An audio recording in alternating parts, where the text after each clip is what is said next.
पूरी दुनिया सोच रही थी कि अमेरिका और उसके राष्ट्रपति डोनाल्ड ट्रंप चीन को घुटनों पर लेकर आएंगे, लेकिन ऐसा नहीं हुआ। ड्रैगन घुटनों पर आया तो है, लेकिन ये काम भारत ने किया है। टैरिफ वॉर का फायदा उठाते हुए चीन की कंपनियों को भारत में निवेश के लिए उन तमाम शर्तों को मानने के लिए मना लिया है, जिसके लिए चीनी कंपनियां काफी दिनों से आनाकानी कर रही थी।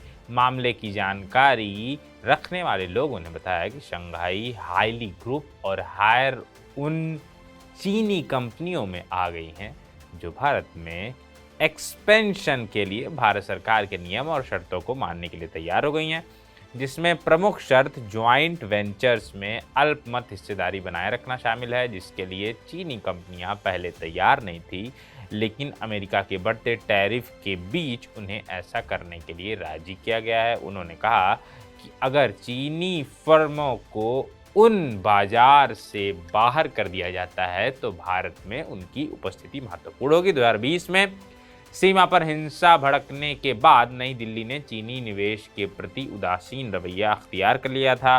जानकारी रखने वाले लोगों ने यह भी बताया कि चीन में सबसे बड़ी कंप्रेसर मेकर कंपनियों में से एक शंघाई हाईली ने टाटा ग्रुप की वोल्टास के साथ मैन्युफैक्चरिंग ज्वाइंट वेंचर के लिए बातचीत फिर से शुरू कर दी है और अब माइनॉरिटी स्टेक के लिए सहमत हैं।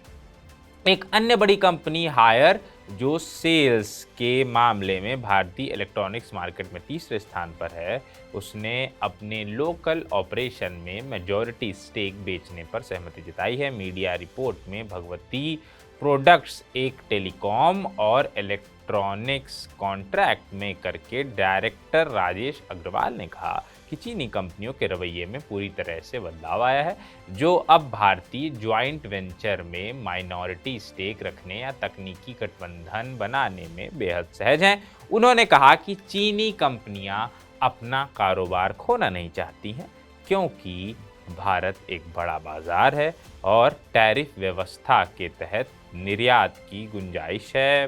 पीएलआई स्कीम भी काफ़ी कारगर साबित हो रही है, जो चीन की तुलना में उत्पादन लागत को तटस्थ बनाएगी। वो इलेक्ट्रॉनिक घटकों के लिए उत्पादन लिंक प्रोत्साहन योजना का जिक्र कर रहे थे, जिसकी घोषणा सरकार ने हाल ही में की है।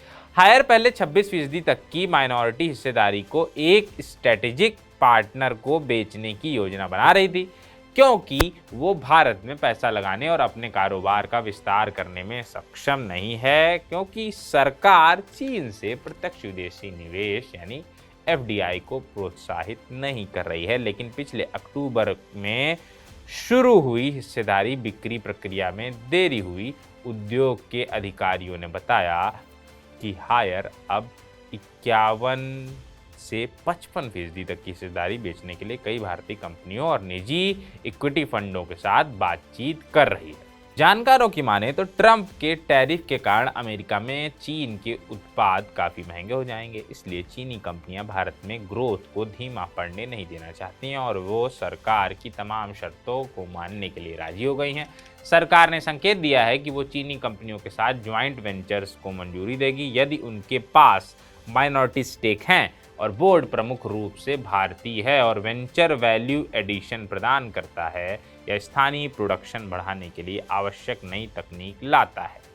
शंघाई हाईली एक टेक्निकल अलायंस के लिए भी तैयार है, जिसके तहत वो प्रोडक्शन लाइंस और टेक को ट्रांसफर करेगी। वोल्टास और शंघाई हाईली द्वारा एक ज्वाइंट एंटरप्राइज, जिसमें चीनी कंपनी को 60% स्वामित्व प्राप्त होना था, उसको 2 साल पहले कैंसिल कर दिया गया था। प्रेस नोट 3 के नियमों के अनुसार भारत के साथ बॉर्डर शेयर करने वाले किसी देश की यूनिट से किसी भी एफडीआई को सरकार की मंजूरी की आवश्यकता होती है।